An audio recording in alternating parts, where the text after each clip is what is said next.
Okay, students, so let us look at this question. Let both the series A1, A2, A3, and so on, and B1, B2, B3, and so on are in arithmetic progression such that common differences of both the series are prime numbers. If A5 is equal to B9, A19 is equal to B19, and B2 is equal to 0, then A11 equals to what value? तो ठीक है, दोनों जो series हैं वो AP में है। पहली वाली जो सीरीज है स्टूडेंट्स, उसमें जो कॉमन डिफरेंस है उसको लेट से मैंने D1 मान लिया, और दूसरी वाली जो एपी है उसमें मैंने कॉमन डिफरेंस को D2 मान लिया। Now let's use this information. A5 और B9 बराबर है, और दूसरी तरफ हमें गिवन है A19 और B19 बराबर है। कहने से स्टूडेंट्स जो A19 और A5 में डिफरेंस होगा, जो A19 और A5 में डिफरेंस होगा, that will be equal to the difference of B19 and B9, right? This will be equal to B19 minus B9। I hope ये पॉइंट सबको क्लियर है। देखिए ऐसा क्यों, क्योंकि हमें पता है कि A19 और B19 आपस में बराबर है, और A5 और B9 भी आपस में बराबर है। इसलिए जो भी A19 और A5 का डिफरेंस होगा, वही डिफरेंस B19 और B9 का भी होगा। नाउ स्टूडेंट्स, ऐसा लिखने का रीजन ये है कि आप देखें A19 और A5 में जो डिफरेंस होगा, that is actually the difference of 14 terms, है ना। 14 टर्म्स का डिफरेंस है। So I can say the difference will be 14 times D1, क्योंकि कॉमन डिफरेंस D1 है।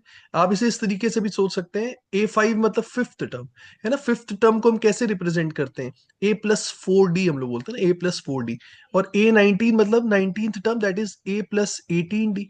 अगर आप A+18D में से A+4D को माइनस करेंगे, so that will be equal to 14 times difference.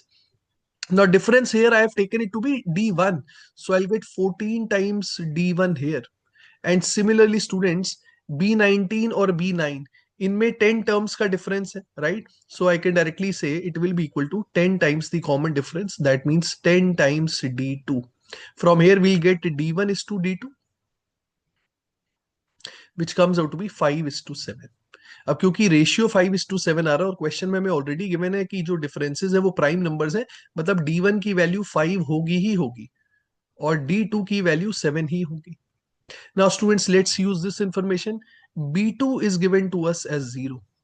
B2 जो है वो 0 है, तो कहने से अगर B2 0 है स्टूडेंट्स, तो मैं B9 की वैल्यू निकाल सकता हूँ। देखिए B9 में क्यों निकाल रहा हूँ, क्योंकि B2 से अगर मैं B9 निकाल लूंगा, तो जो B9 की वैल्यू है वही A5 की वैल्यू है, और अगर A5 की वैल्यू आएगी तो A11 की भी आ जाएगी। अब B9 कितना होगा स्टूडेंट्स? देखिए B2 और B9, so the difference is of, you can say 7 terms, right, which is 7 times D2, 7 times D2।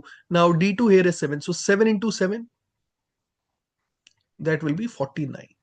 ये B9 की वैल्यू आई है, which is actually equal to A5, तो A5 भी 49 के बराबर हो जाएगा स्टूडेंट्स। अब देखिए मुझे A5 से A11 पे जाना है, A5 से A11 पे जाना है, तो A5 से अगर A11 जाना है, दैट मीन्स 6 टर्म्स आगे जाना है। So the difference between A11 and A5 will be 6 times D1. 6 times D1 students. D1 here is 5. 6 into 5 is 30. इनके बीच में 30 का difference होगा. So answer will be 49 plus 30.